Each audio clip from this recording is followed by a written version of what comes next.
This video is to talk about how to manage families through the admin site.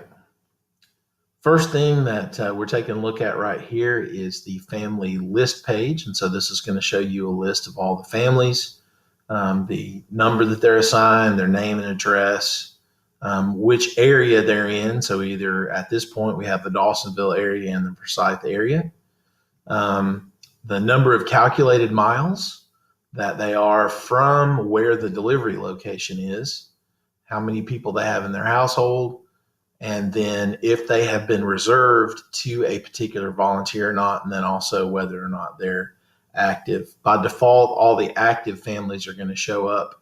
If you want to see inactive families, you can check this box and then do the search on that. You can also narrow down your search to a particular area by either clicking on Dawson or Forsyth and redoing your search.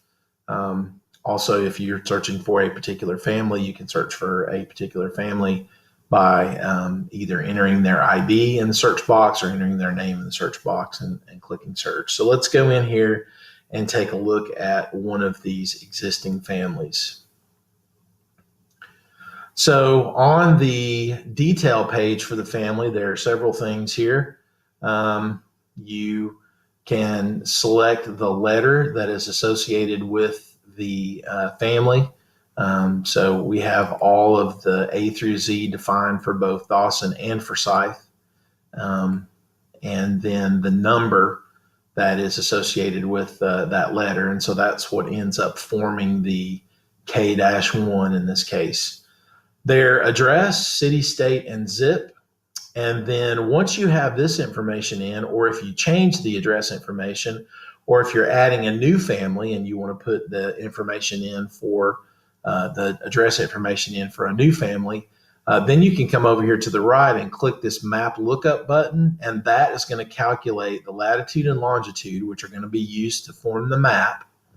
And it's also going to calculate the number of miles that the family is from the central delivery location, which is where they're going to be delivering from. And then obviously you can put the number of members that are in that group, whether or not they're active.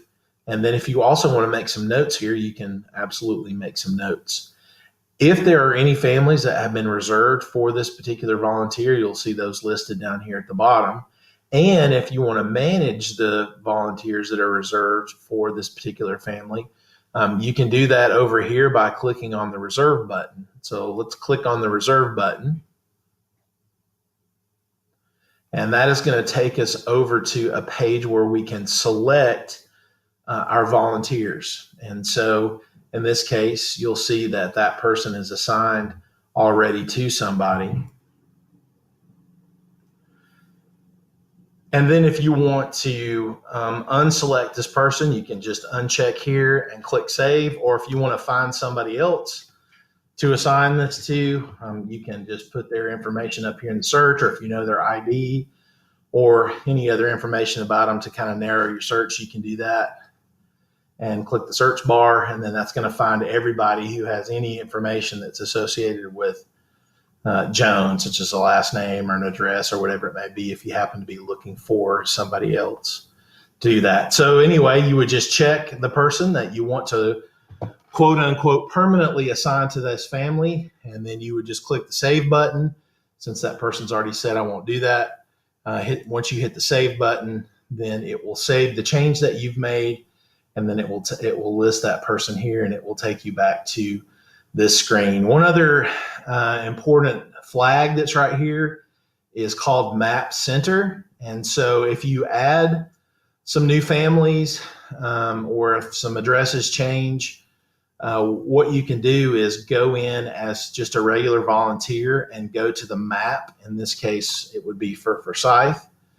And you may have to move the map around a little bit to make sure that all of the families are showing on the screen. So once you do that, if you kind of look at the family that's closest to the center, that's the family that needs to be map center. And what that does is when on the regular site, when the volunteer's web browser goes to paint the map or build the map, then it will put that particular family in the middle, and then that way you can see all the families on the screen at the same time. So taking a look at what the volunteer sees when they paint the map, just to kind of give you an idea of how this works. If you were to go display your map, you added some new families or changed some addresses, and this is what you would see. For example, you might want to drag the map down a little bit until you're just about have everybody on the screen. You might have to zoom out a little bit and then kind of look at which family is in the middle. In this case, it looks like it might be either E3, possibly G2 or E2. Then you would want to set those in the admin site to be the center of the map, so that when the volunteer displays the map, it will be such that most of the families or most of the dots on the map will all show up at the same time.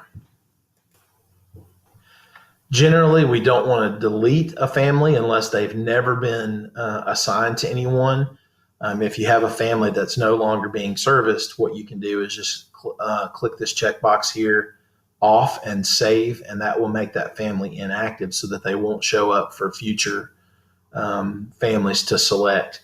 But all of their information still remains in the system so that so that you'll be able to run reports and view who volunteered for what and that type of thing.